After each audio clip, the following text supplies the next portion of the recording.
Stop. Stop streaming. Yeah, we're on. Okay. Sorry. So I believe we are on. Today I started the machine, so and I apologize for the late start, but I had so much on today, and this morning I was coordinating with the people who are helping me for the event, so I was running behind. And good morning. Good morning, everybody watching us on the YouTube. It's still a beautiful morning, even though the rain is coming down, and I really appreciate the rain. We have had a stretch of dry weather, so rain is very welcome. Actually, let me just turn on the light here.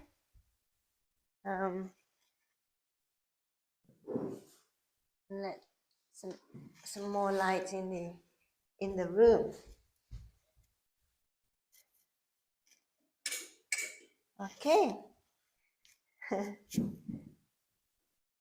So, yeah. How are you this morning? Good? Yeah. Yeah.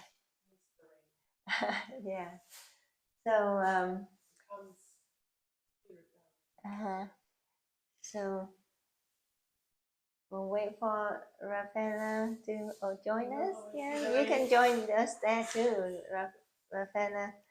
So the topic that I chose for today is about mindful speech, and that's because like I have shared with you in the past, that I choose a topic based on what I come across during the week, and during the week I have a patient who shared with me that she has been going through a lot of stress, and the stress is within the home. And our home should be a peaceful environment. That's where we live the most, and it should be the place where we return to, enjoy, have peace, and relax. And yes, but when the family environment is stressful for everybody, which is very common, right? Very common that we have stress coming from the home and not from outside. And what do you think is causing the stress within the home? Weak boundaries. Weak boundary, yeah. So people stepping over the boundaries. Also letting the boundaries from the outside stress, which is uncontrollable, right? Yes. Because we meet with people and people Right. do give you stress. Yeah. Not being able to set boundaries between that side of yourself, yes, and the family side of yourself. Yeah. So you bring in all the trash, in the stress from outside.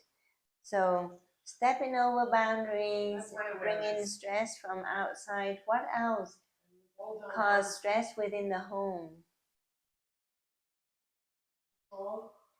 People trying to control each other. People's choices.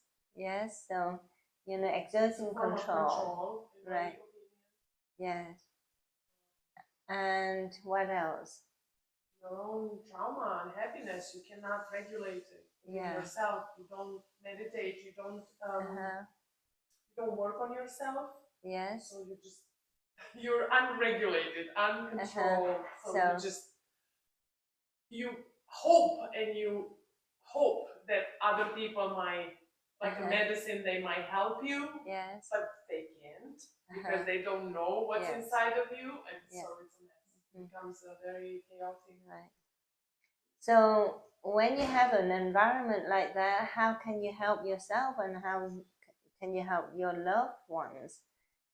Because when there is stress, everybody suffers. Everybody in that environment suffers. Yeah. So there is suffering, there is sadness, good morning. Yeah. You are Then missed. could you please Your check input and, is very yeah. missed.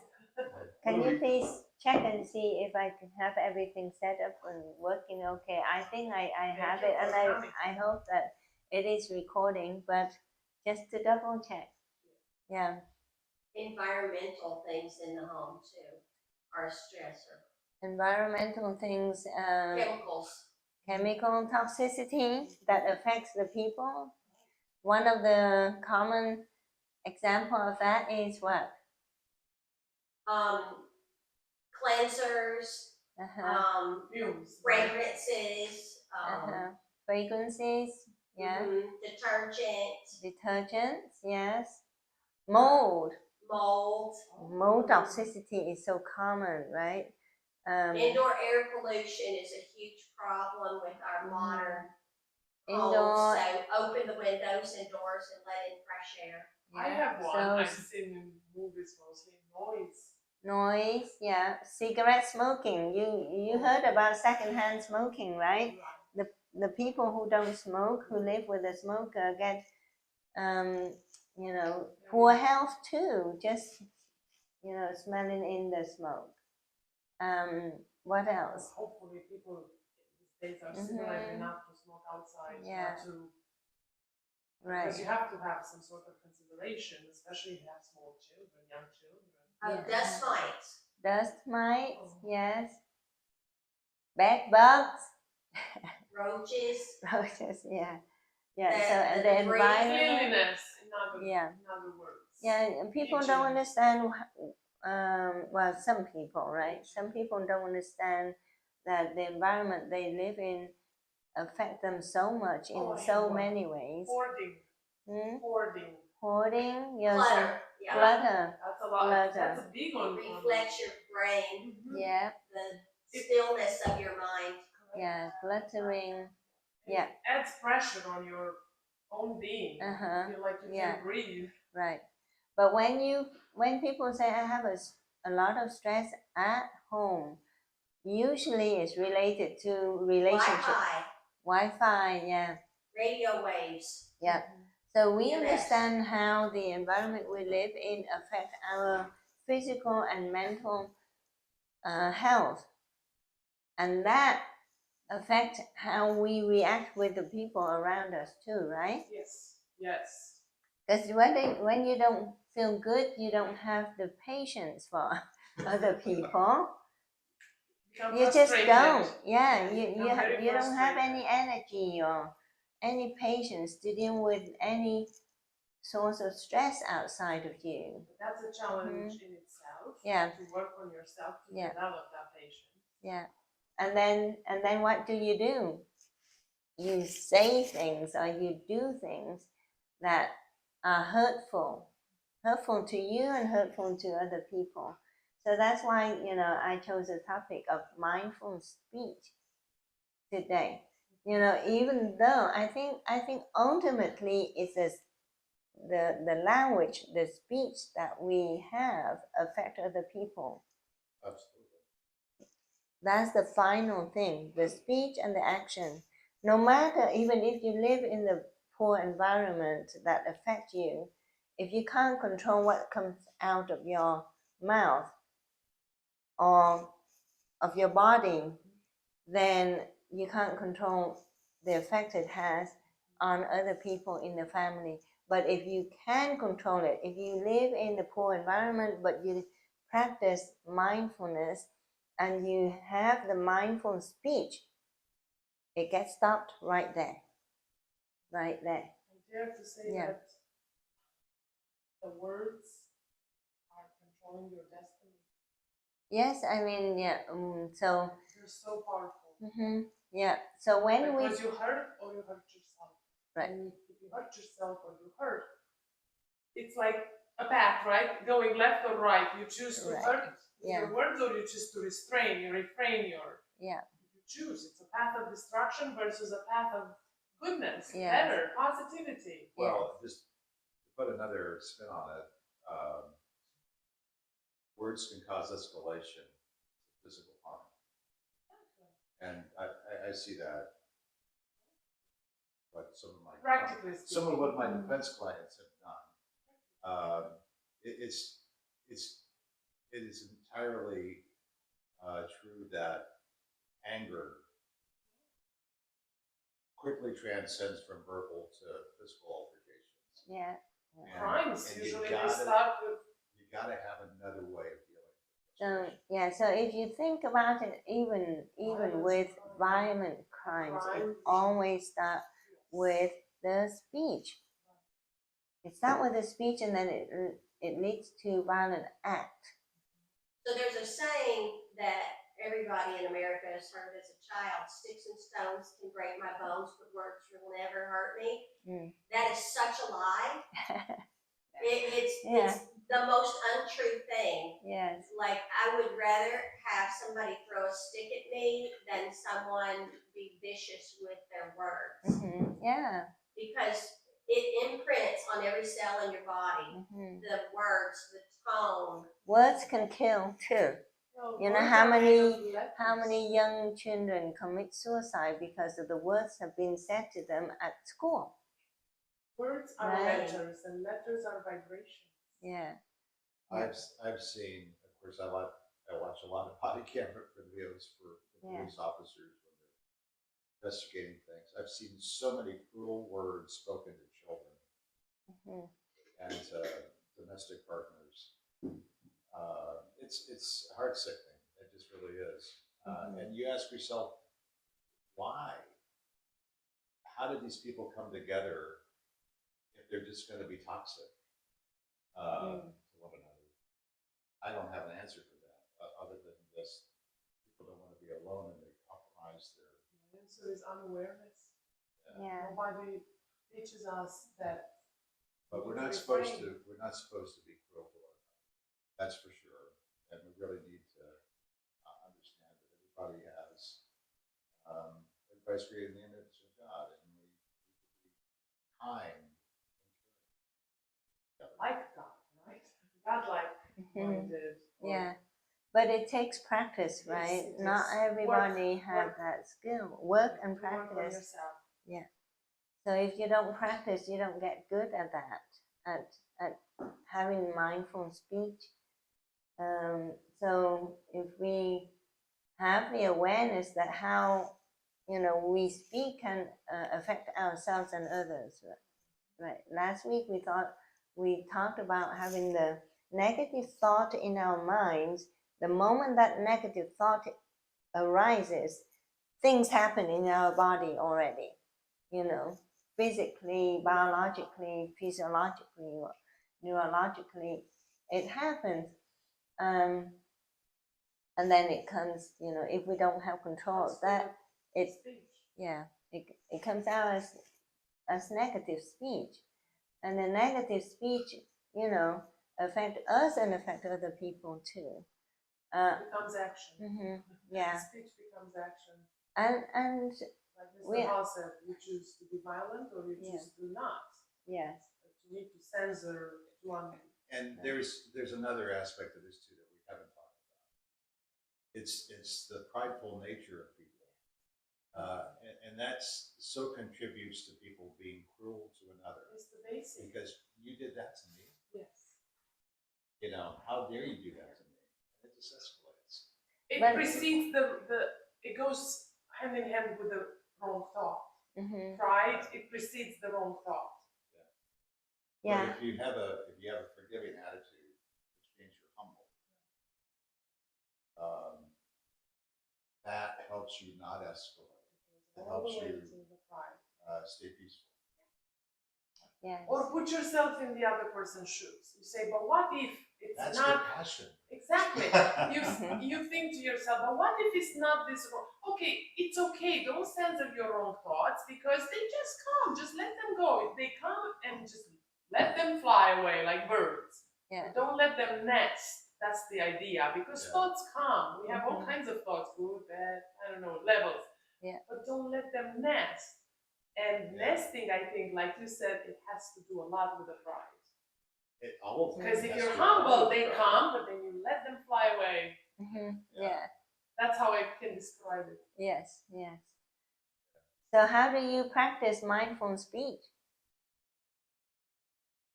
Humbleness.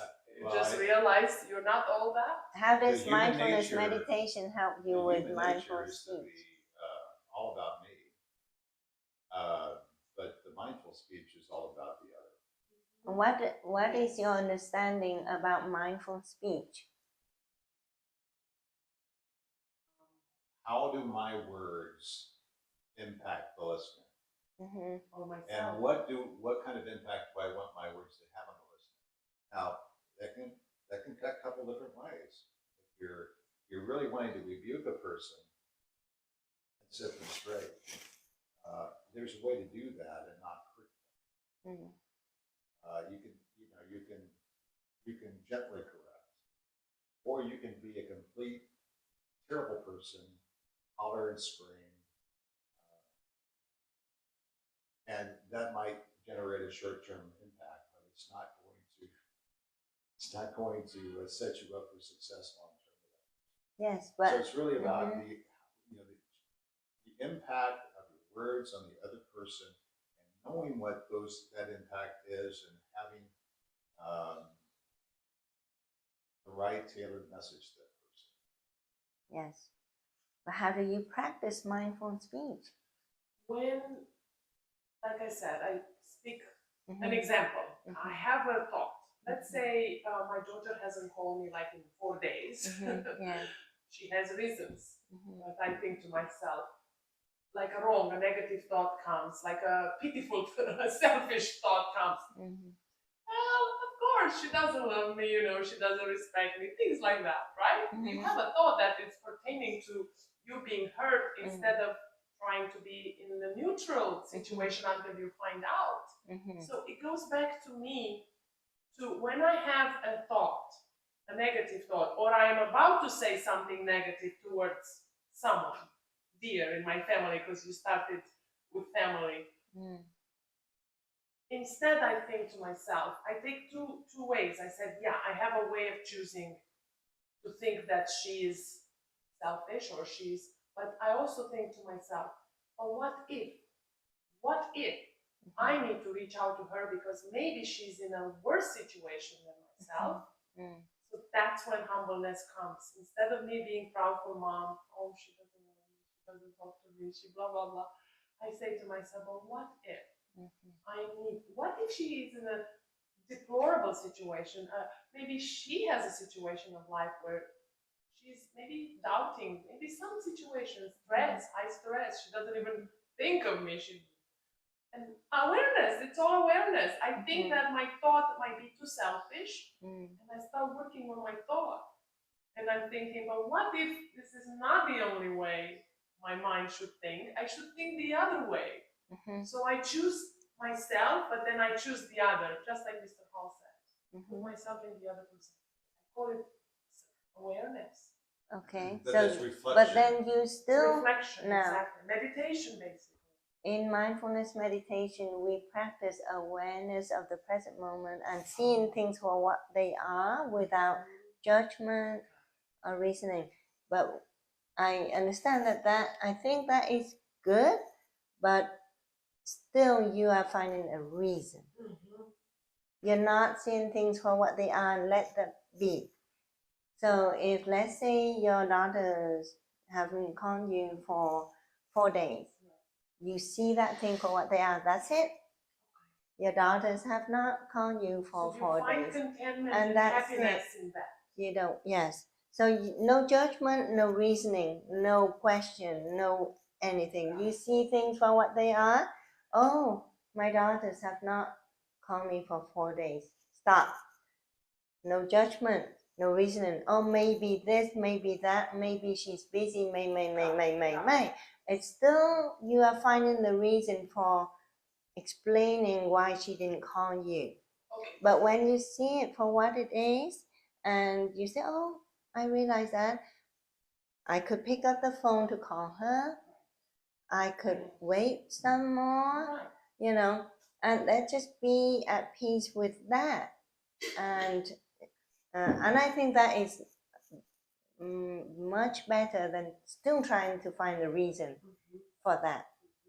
I have a situation like the way you started. I don't have a situation, I have a question. How difficult it is, or how easy is it? I'm asking all of you because you've been in maybe worse situations. I just gave an example. This is a very non-challenging example. But like Mr. Hall, he's dealing with extreme cases. Let's say there is someone, a family, and the man or the woman, they're heavy drinkers, and you have children with them.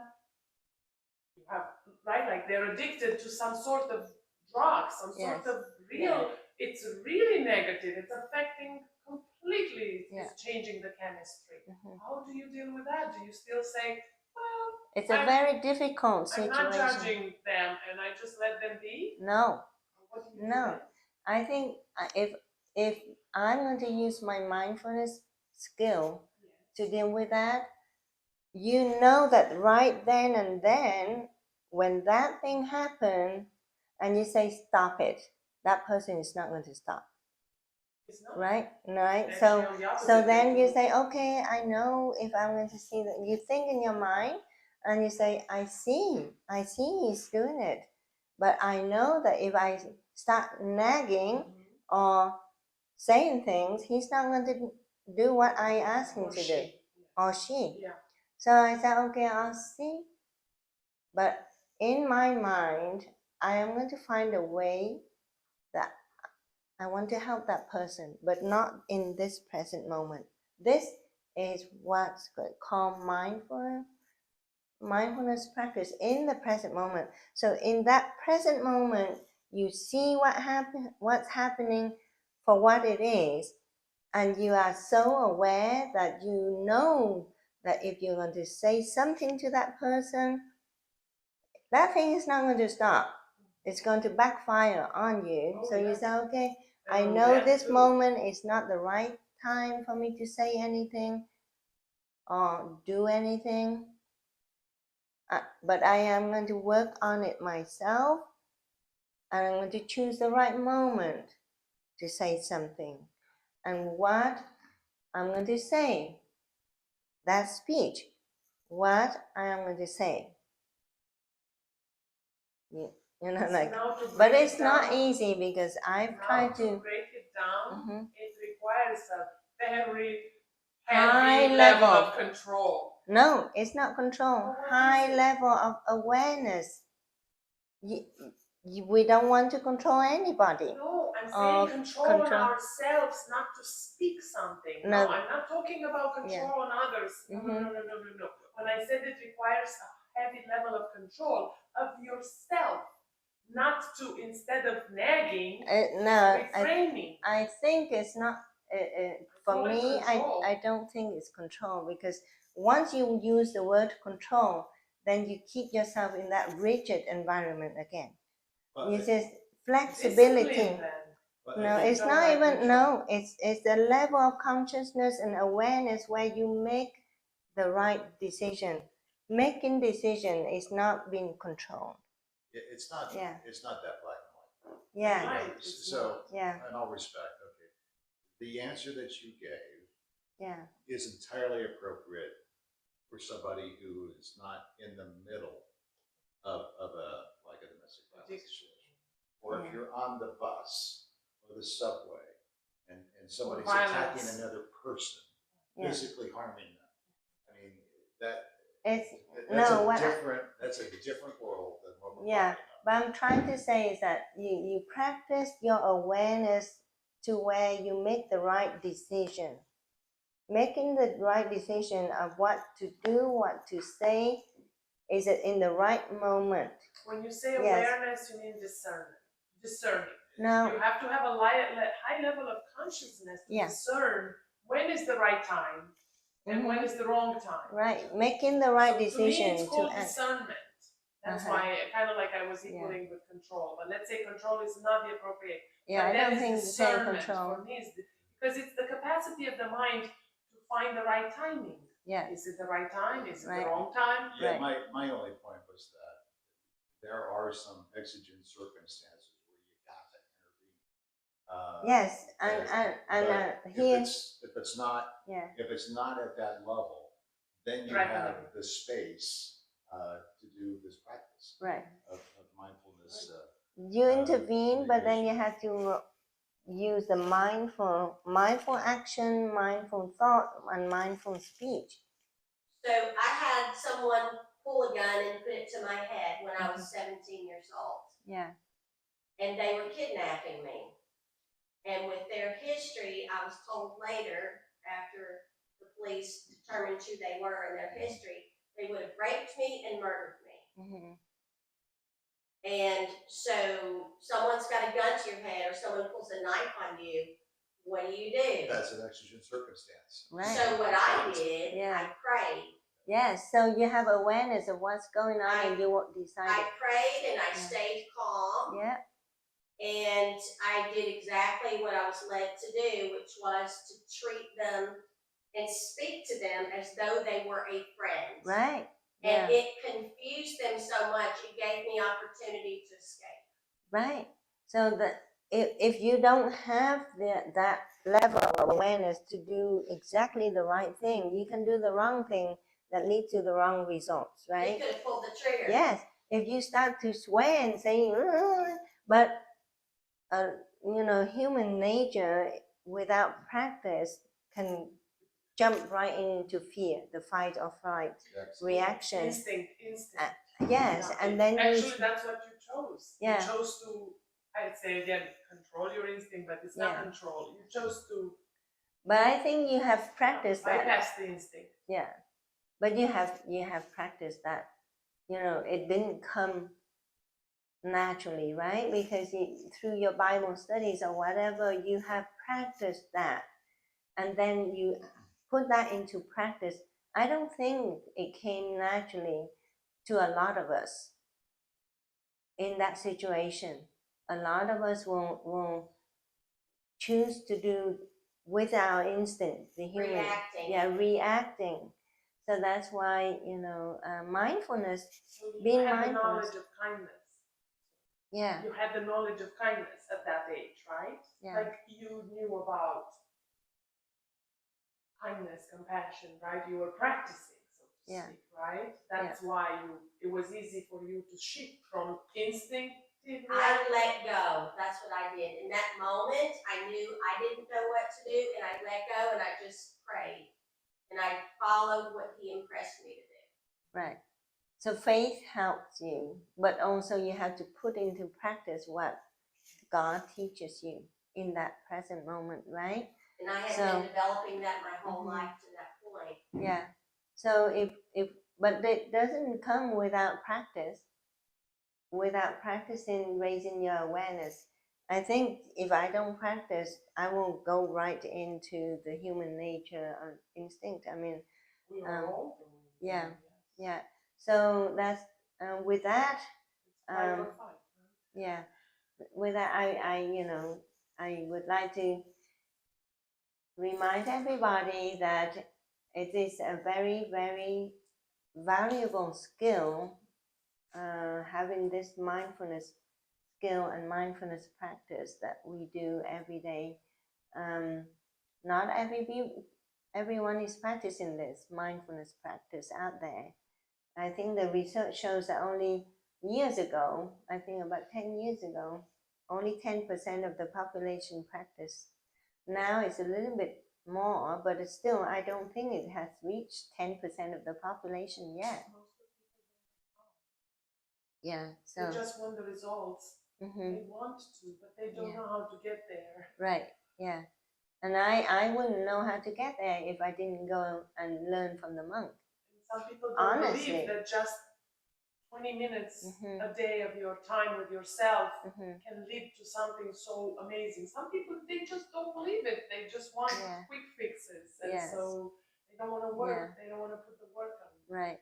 So if everybody in the family practices mindfulness, I think we'll have a better, loving, peaceful environment to live in. That's very true.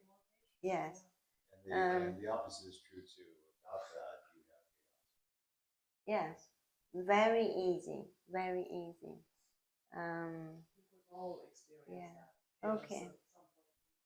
Well, with that, I'm going to invite everybody to, join me with this 30 minutes practice of mindfulness meditation. And again, take a few deep breaths in and out. And in this 30 minutes, let's see if we can hone in and recognize our awareness of our thoughts, our actions, and our speech.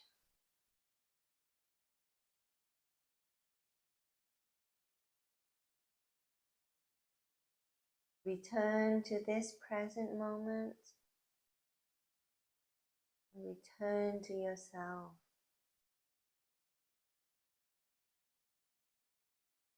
Start raising the awareness of how you breathe first,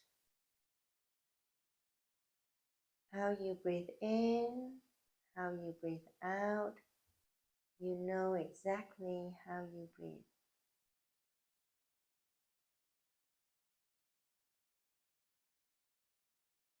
When you breathe in, you know that you're breathing deeply and slowly.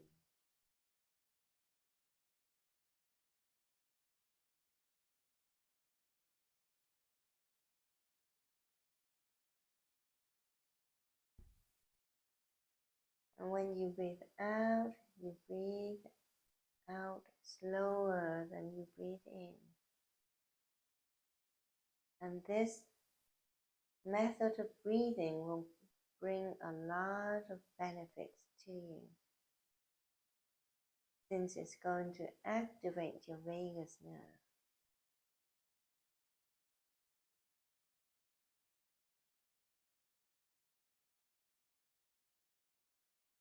Be here with yourself, knowing exactly what's going on in your body.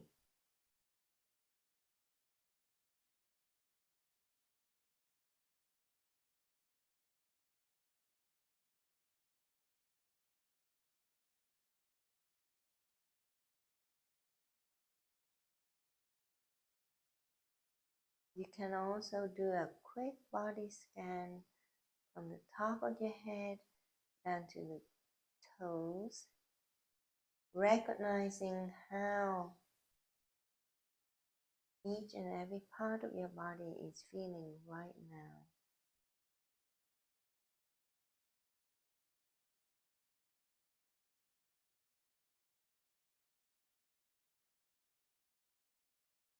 So take yourself to the states of being.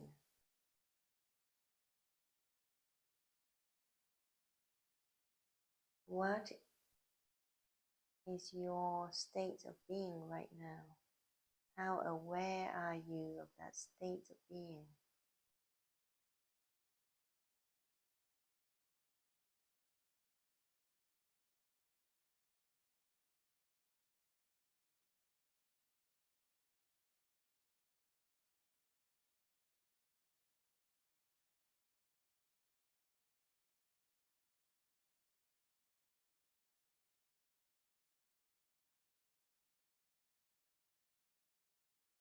Are you being sad? Are you being frustrated? Are you being happy? Are you being at peace? Where are you at? How are you?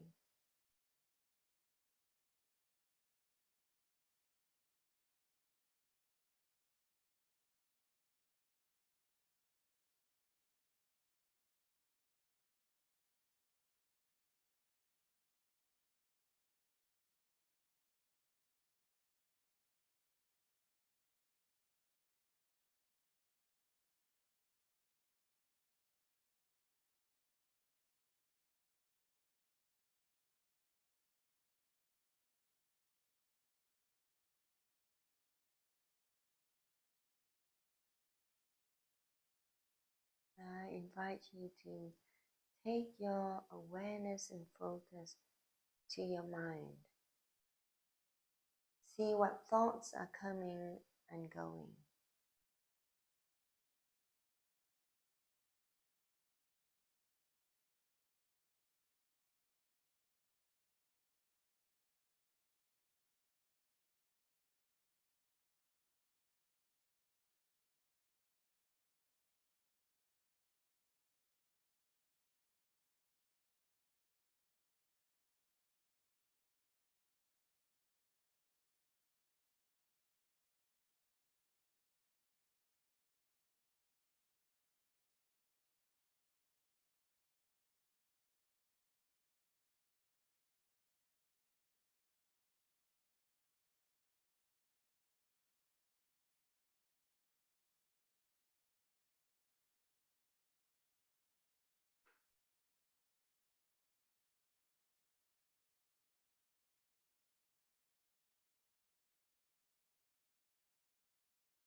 In this present moment, are you seeing your thoughts coming and going, or what they are as an observer?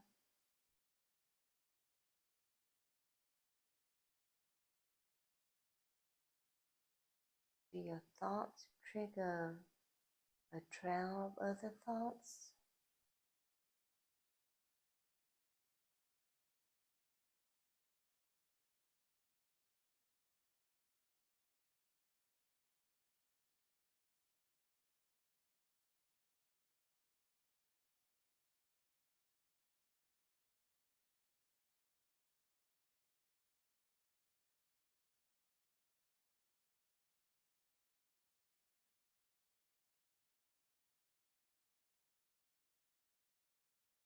How at peace are you with your thoughts? Can you just watch them come and go without reasoning or planning? Just feel with the thoughts at this very present moment, watching them come and go.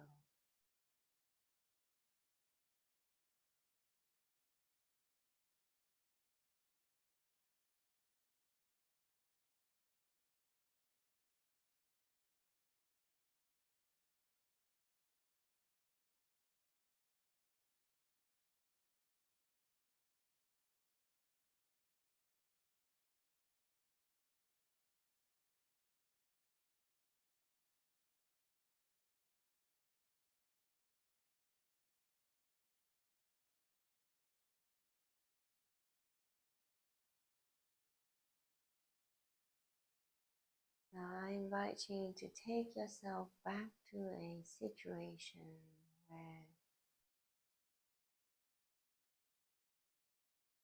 you have some negative thoughts that have caused you to have some negative speech.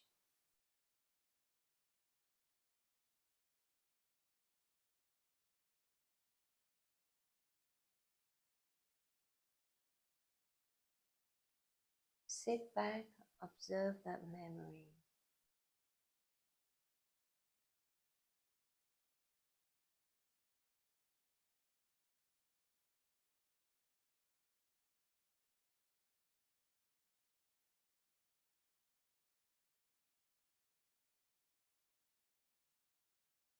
And you see in that situation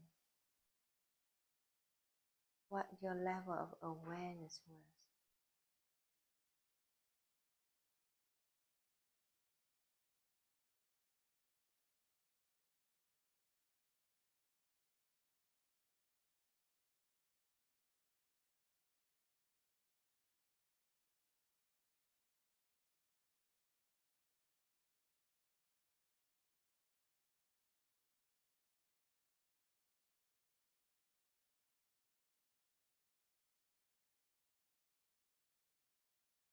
Deep breath in, slow breath out.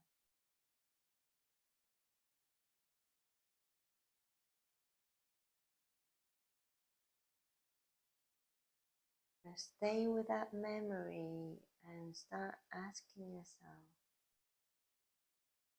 if I had a higher level of awareness in that situation, what would my speech be?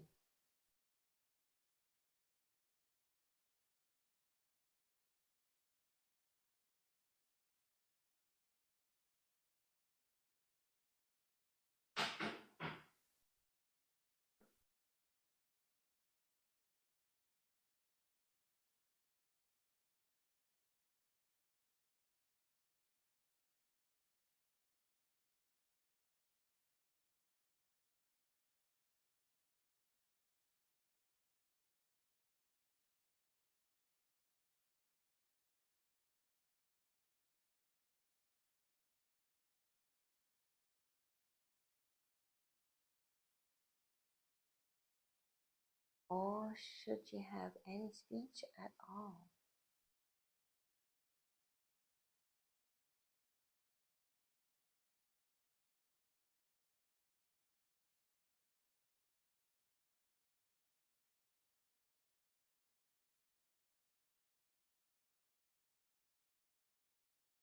Now visualize how you carry out a different approach in that situation with your new way of what you could have done better or different. Visualize it.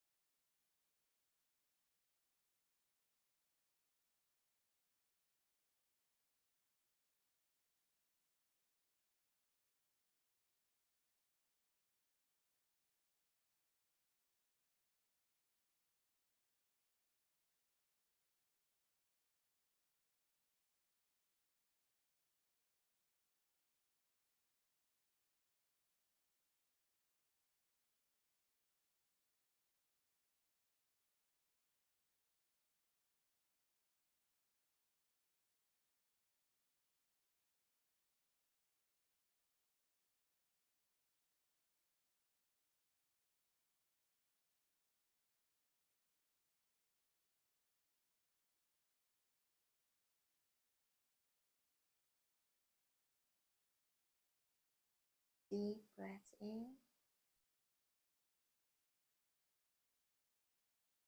and slow breath out.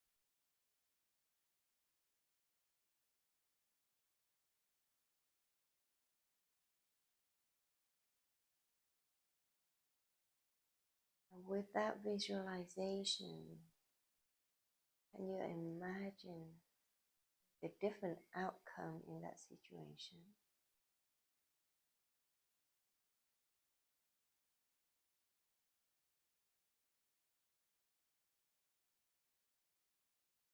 And how would it make you feel?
Deep breath in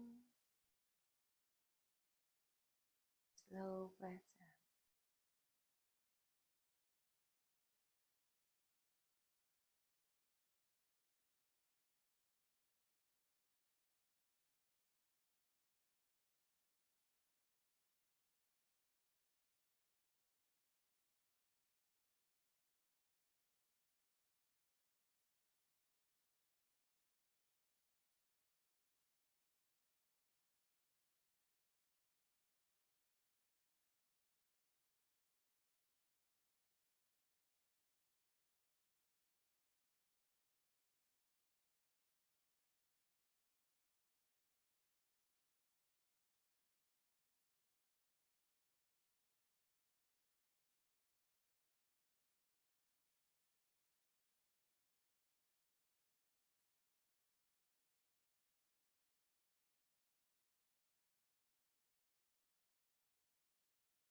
This present moment, are you aware of everything that's going on within you and outside of you?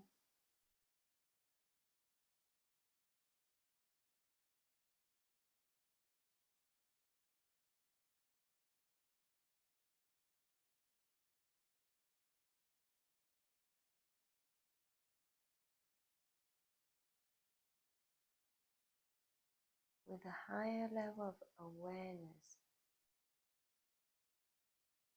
oftentimes we become an observer of our own life.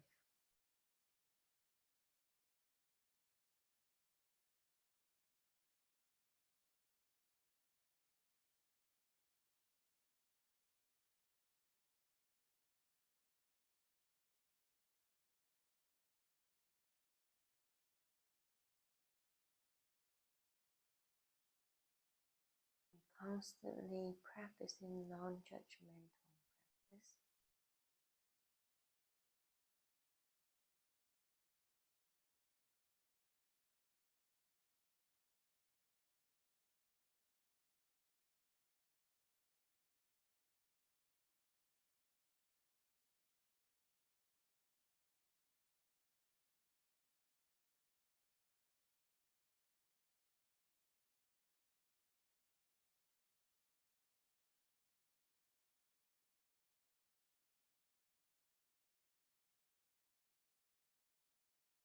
Being aware of what our speech is a constant practice and work.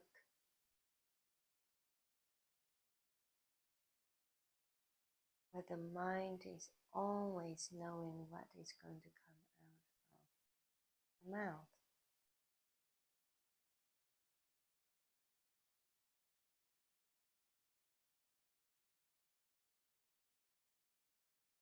practice saying loving things,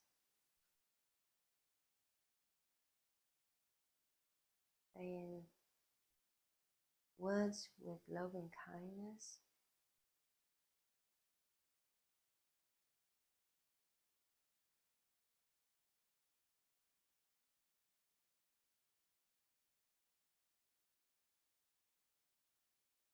and practice refraining from saying negative words.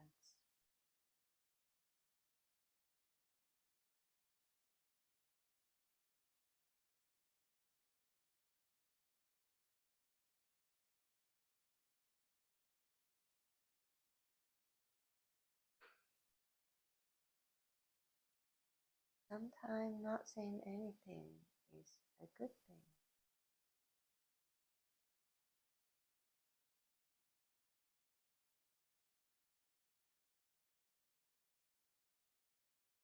But sometimes not saying anything is a bad thing. We need to have the awareness when that act of not saying anything is a good thing or a bad thing.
Breathing in, you know how you're breathing in.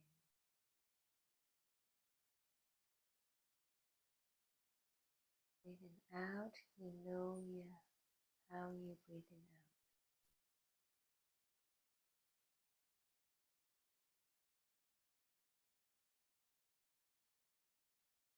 Return to yourself,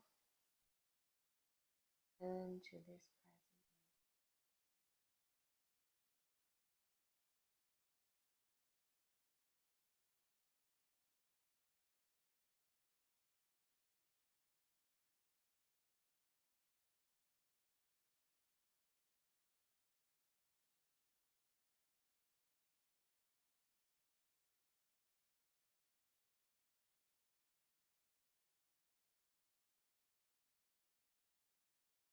For the next 5 minutes, I would like to invite you to meditate on your own in silence.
Deep breath in, slow breath out.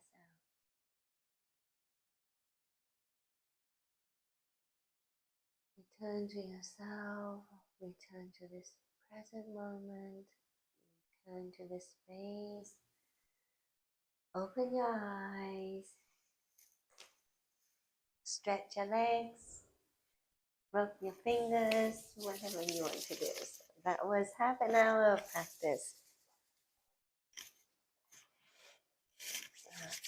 I hope everybody feel relaxed after half an hour of practice. Yes. Huh? So Ready for snacks. you can massage your face, your eyes, your ears, your scalp. We haven't done this in a while. Self-massage. You can work all the way from massage down to your neck, your shoulders, your arms. This is self-love. Massage your trapezius, your arms, your elbows, wrists, fingers, and your back, and your hips, and your thighs, and your knees. Oh, it feels good on your back when you stretch. Bend down and pull on your toes. Like this. And you can massage your feet.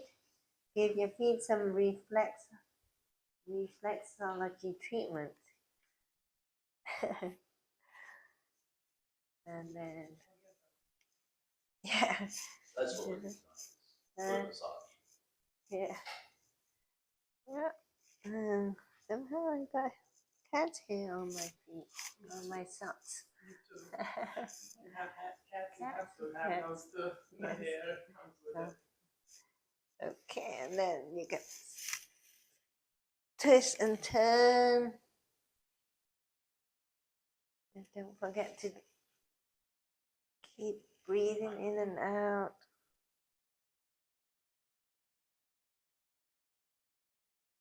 And switch side and twist the other side. And stretch.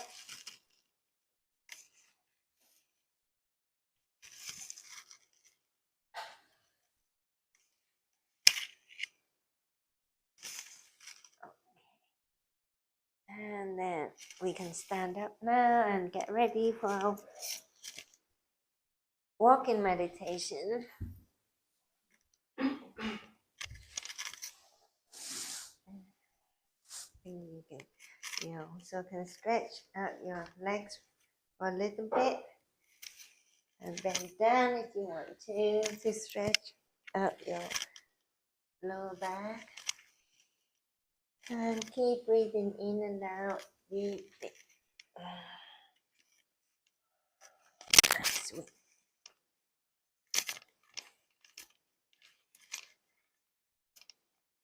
All right. So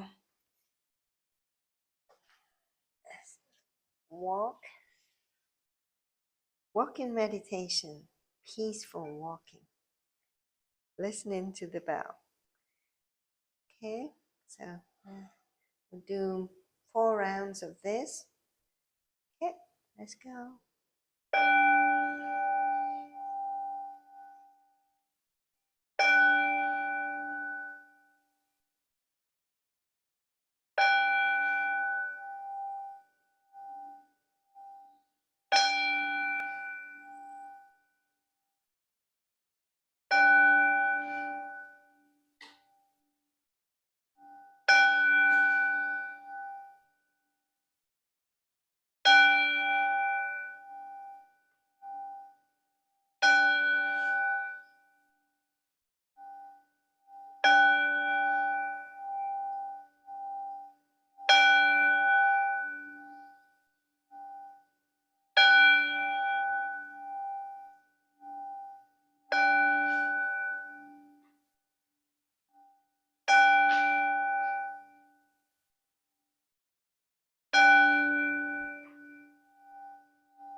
Okay.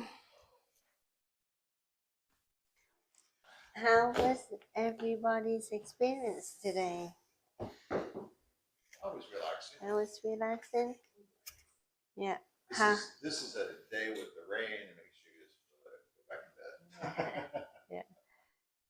Yeah. Was it easy to meditate on I think I introduced a little bit of visualization in the practice.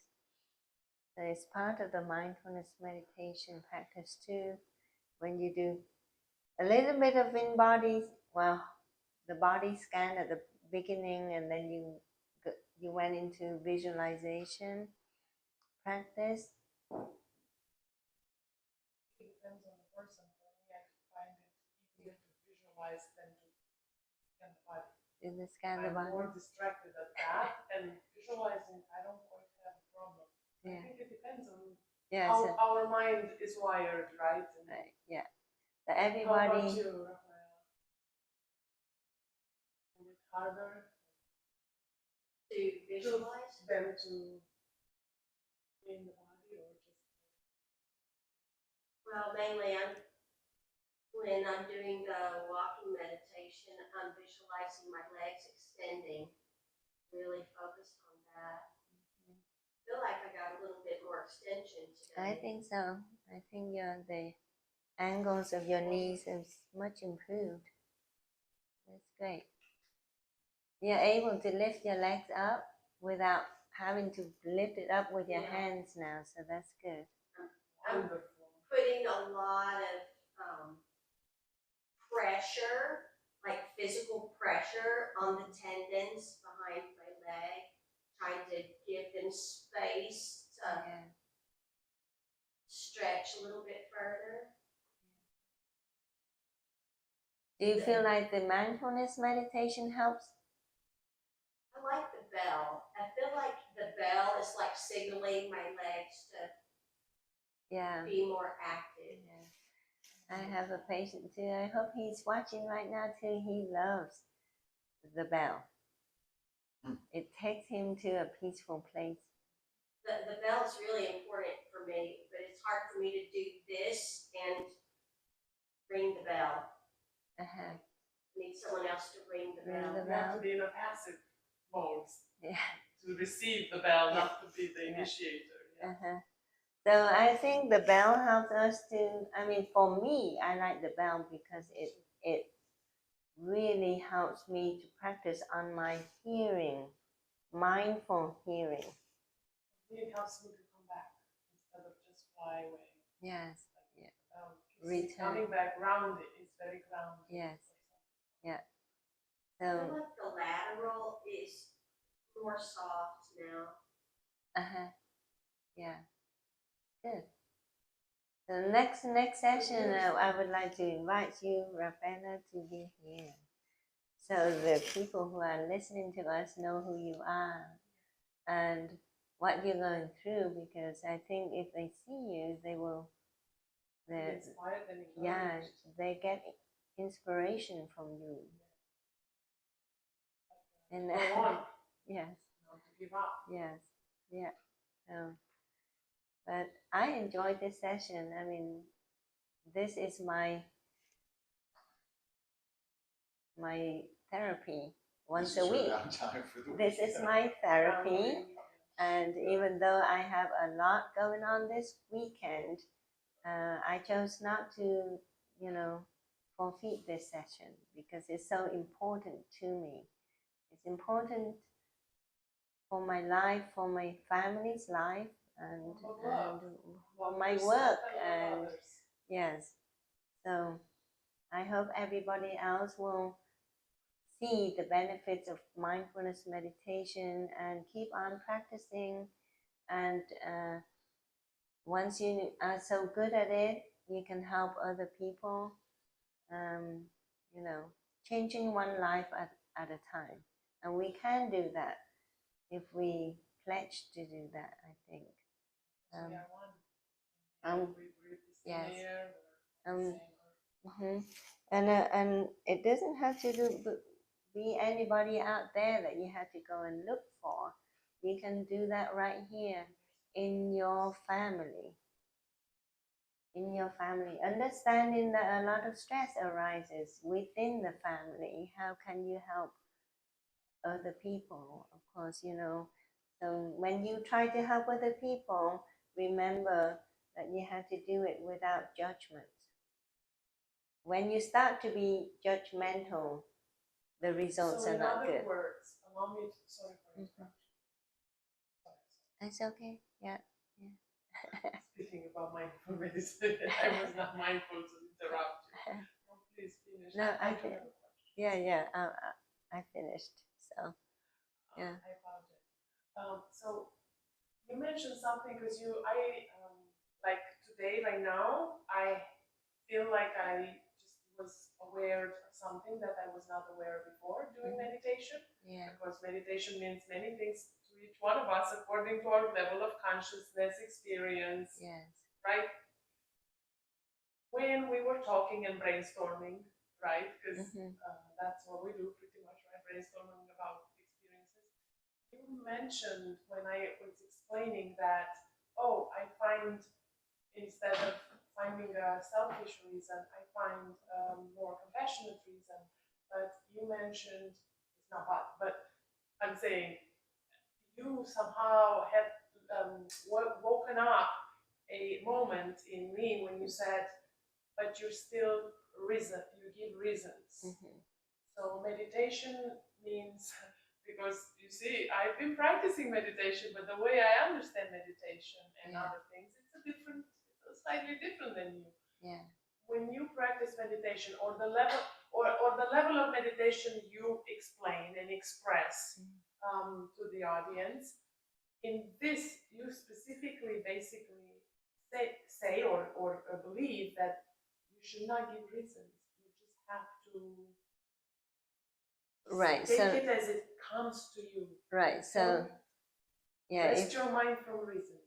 If I can, you know, reasoning is good, but when reasoning to, okay, so let's say that we take your example of your, suddenly you see that your daughters have not called you for 4 days, and you reason, right? You start to give the reason. Yes.